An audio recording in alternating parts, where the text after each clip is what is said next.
things of you in salvation. So sabi sa Romans 6:23, for the wages of sin are death, but the gift of God is eternal life in Christ Jesus our Lord. The cross was God's loudest thought of love toward humanity. So kapatid, iniisip ka talaga ni Lord eh.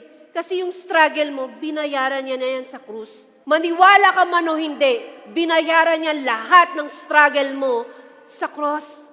At hindi lang yun, namatay siya. Hindi lang niya inangkin yung mga, sabihin natin, kasalanan mo, struggle mo, problem mo, sakit mo. Hindi na lang yung inangkin eh. Nabuhay pa siya muli para ipakita sa'yo na siya ay nagwagi sa buhay mo. So anumang struggle mo, kapatid, alam na ni Lord yan eh, nasolusyonan niya. Ang gusto lang ni Lord, na hawakan mo sa hapong ito, panalo ka na. Panalo ka na. Wagi ka na. Wagi ka na. Matutupad yung pangarap mo. Maging connected ka lang sa kalooban ng Diyos sa buhay mo.